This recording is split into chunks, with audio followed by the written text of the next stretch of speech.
This is the way we have our fun, have our fun, have our fun. This is the way we have our fun on Funtime every morning. Hi there, Funtimers, and hello to all the boys and girls, old or young, big or small. All our Funtime friends. Let's really have fun today, shall we? Well, I have a story, which I'm certain you're going to like very much, and then a game to start us off with a great big time. Let's run to our stables now and get our beautiful dappled gray pony, shall we?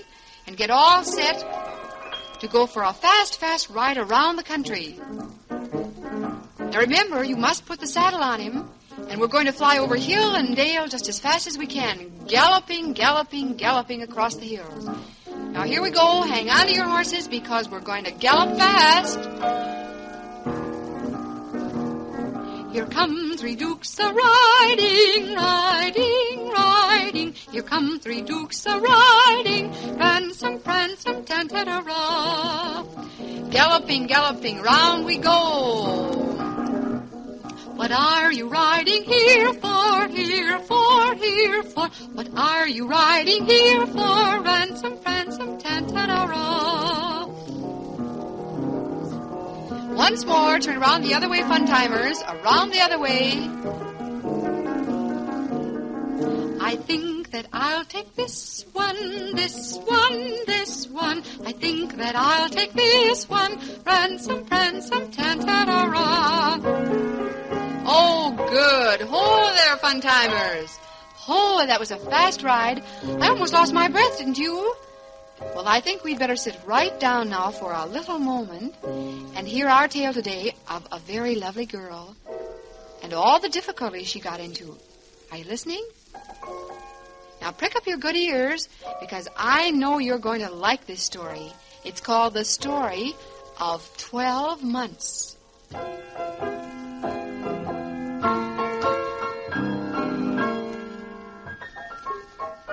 Once upon a time, there was a woman who had 2 daughters. One was pretty and kind, and her name was called Dobrunka. Dobrunka. She was only a stepdaughter, and the other was an ugly, wicked girl, and her name was Katinka. Katinka. Now, as you can guess, ugly Katinka and her mother were very jealous of pretty Dobrunka. They made her do all the work about the house, and she was obliged to sweep and to cook and to spin and weave and care for the cow and the garden, while Katinka lived like a princess and did nothing at all. But Dobrunka worked with good will, and every day she grew more beautiful and more fair to see, and lazy Katinka grew more ugly and more selfish. One day in winter, the middle of winter, Katinka took a fancy and said, I want some violets. Dobrunka, go out to the forest and bring me some violets. I want some. Violets? Why, there are no violets in the middle of winter. The forest is white with snow. Hold your tongue and do as you're bid. I want some violets, and if you don't get some, I'll tell Mother. Oh, I'll try to do as you say. If you tell her, she'll beat me. Ha, ha, ha. As if I care. I want some violets. Well, I'll try to get some. I'll try to get some somewhere. And so little Dobrunka left and went into the forest weeping. Where could she find violets in the middle of winter? Everything was covered with snow. There wasn't even a footpath. On and on she wandered until she all but lost her way, and not a violet was to be seen in all the white wilderness. She sighed. Oh, I won't be able to find any. And then with a little shiver, she plunged deeper into the forest. For it was useless to turn back without the flowers. And then all at once, she saw a strange light. She ran toward it. With a cry, she was amazed to see that nearer and nearer there was a bright light. A great fire was built upon a huge rock. And at last she came to it. A strange sight met her eyes. Around the fire were 12 stones, and on each stone sat a strange figure wrapped in a large cloak. Now 3 of these cloaks were white like snow, and 3 were green like the grass of the meadows, and 3 were golden like the sheaves of ripe wheat, and 3 were purple like the grapes on the vine. These strange figures were the 12 months of the year. Now January was the oldest. He wore a white cloak and a long white beard, and in his hand was a twisted iron staff. As Dobrunka timidly came forward toward the fire, he arose from his stone to meet her. Why have you come here, my child? What are you looking for? I'm looking for violets, sir. I'm trying to find some violets. Violets? There are no violets in the middle of winter. I know, sir. I know, but my sister wants them, and my mother will beat me if I don't bring her some. Oh, good sir, please tell me where I may find them. Old January smiled kindly at Dobrunka, and then he turned to a figure in a dark green cloak, and he put the twisted iron staff in his hand. Brother March, this is your business. And March arose from his seat, and he stirred the fire with his staff. And suddenly, it was spring. The snow had melted, and the buds bloomed on the trees, and the grass turned green underfoot, and the violets opened, and everything was lovely and fair. Make haste, my child, and gather your violets. Dobrunka gathered a large bouquet of the fragrant flowers, and then she thanked the 12 months for their kindness, and she joyfully ran home.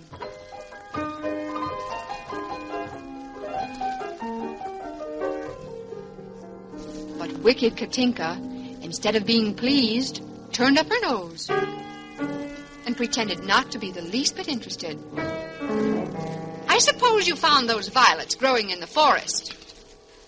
Well, yes, sister. In the very heart of the woods. They were on the ground, and they looked like a beautiful purple carpet. A likely story. And that was all the thanks that Dobrunka got for her trouble. Well, it wasn't long before Katinka wanted something else. And this time, it was red apples. I want some red apples. Dobrunka, go into the forest and bring me some. Red apples? Oh, but there aren't any red apples in the middle of winter. The forest is white with snow. Hold your tongue and do as you're bid. I want some red apples, and if you don't get some, I'm going to tell Mother. Oh, don't. If I don't do as you say, she'll beat me. Oh, what do I care? All I want is some red apples. Some shiny red apples, and you get them, too. Well, I'll try to get them, but I don't know where I can find them. I'll try. And poor Dobrunka went into the forest again, weeping for where could she find red apples in the middle of winter.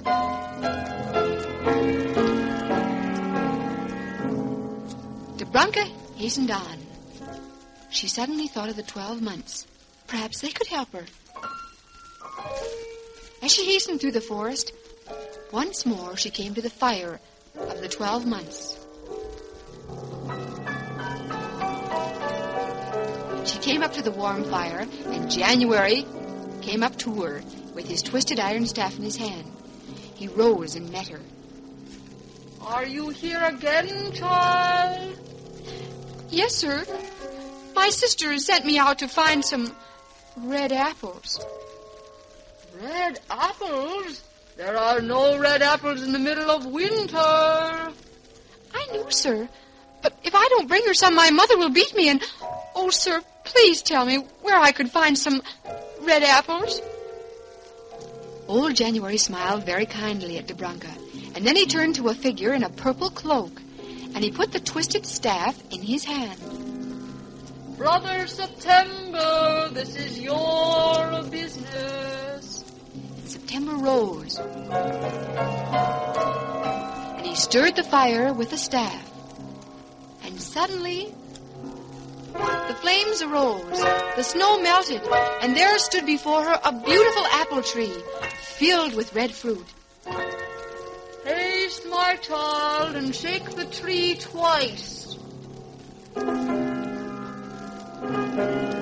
Dobrunka shook the tree just twice, and each time an apple fell from the branch. With the rosy apples held tightly in her hand, Dobrunka thanked the 12 months for their kindness, and she joyfully ran home as quickly as she could.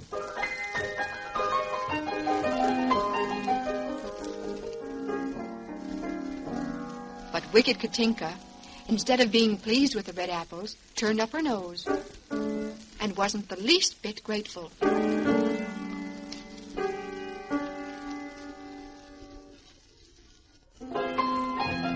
I suppose you found those apples growing in the forest.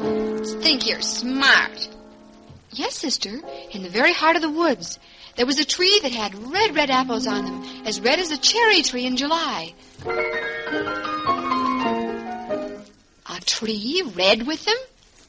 Why did you bring only 2? Well, I was only permitted to shake the tree twice, and then 2 apples fell. You lie. You lie. You ate the rest anyway. Oh, no, sister, I didn't touch them. You're a wicked girl, and I'll have more of these fine apples. I'll go into the forest and find them myself, and I'll shake the tree so hard that all the apples will be mine. And greedy Katinka wrapped herself in a fur coat, and she hastened out into the forest. Everything was covered with snow. There wasn't even a footpath. Katinka soon lost her way. She pushed on, determined to have the fine fruit from the apple tree. And it wasn't long before she spied the light of the fire. And soon she came to the place where the 12 months were seated, each on his stone. Why have you come here? What do you want? What matters it to you, you old fool? It's none of your business. I came here, and I'm going, and it's none of your business. With this sharp reply, Katinka plunged into the forest, and January frowned. He raised his staff above his head, and in the twinkling of an eye, the sky was overcast, and the fire went out, and the snow began to fall, and the wind began to blow. And Katinka couldn't see her way before her. The snow fell faster, and the wind blew harder and harder, and Katinka was lost in the whirl of white. And meanwhile, Katinka's mother waited home for her. The hours passed, and Katinka didn't return. At last her mother took up her fur coat and hastened out into the forest, where it was all frozen and white. In vain she called, "Katinka! Katinka, where are you? Katinka!" There was no answer. Deeper and deeper and deeper into the woods she plunged. The storm grew worse. Everything was covered with ice. The snow fell fast, and the wind blew harder, and soon she too was lost in a whirl of white.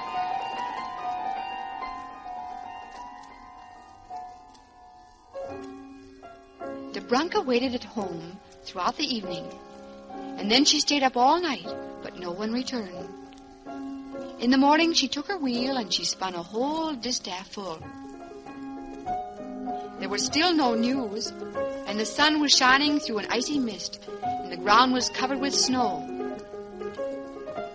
Kind Dobrunka prayed for her mother and sister, but they didn't return.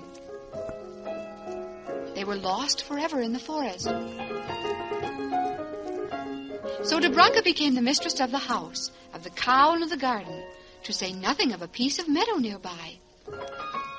And as you can guess, the 12 months always remembered her kindly.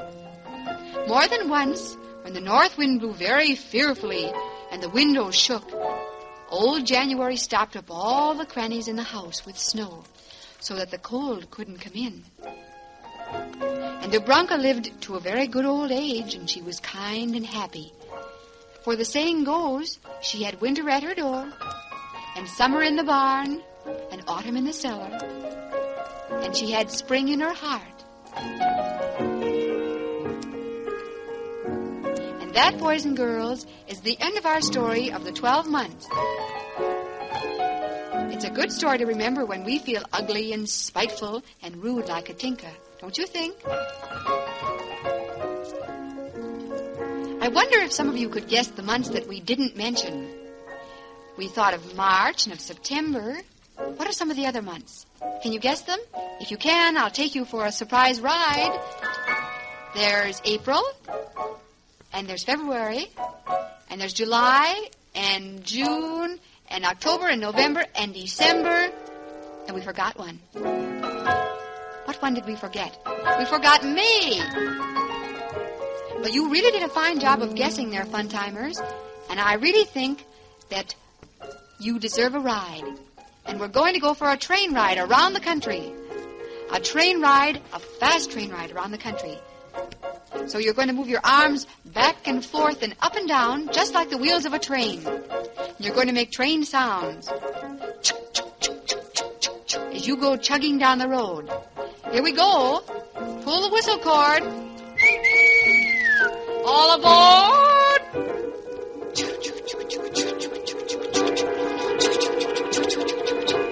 And we stop and get set to go slowly. Here we go. Away we go.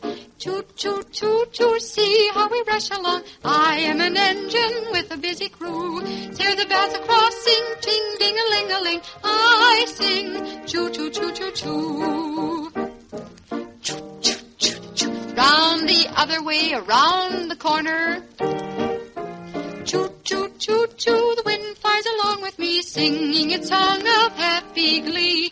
So much noise we're making, a puffing, a singing, choo, choo, choo, choo, choo. Well, that was just fine, Fun-Timers. Let's do it once more, shall we? This time we're going to start very, very slowly, and we're going to go faster and faster, just like a train does. Here we go.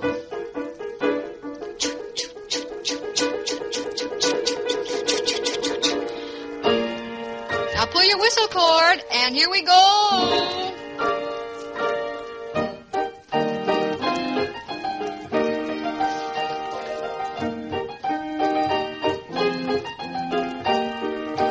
Choo, choo, choo, choo, choo. I sing, choo, choo, choo, choo, choo. Shh. And now we're home again, after seeing lovely country. I think for now, Fun-Timers, that this is about all for Fun Time. And of course, it's time to help Mother, and maybe even time to get ready to go out and play. So let's get into a gay mood, shall we? And start the day with a song in our hearts, our happy Fun Time song, and let's sing it loud, shall we? Here we go. This is the way we have our fun, have our fun, have our fun. This is the way we have our fun on Fun Time every morning. Bye, Fun-Timers. Bye.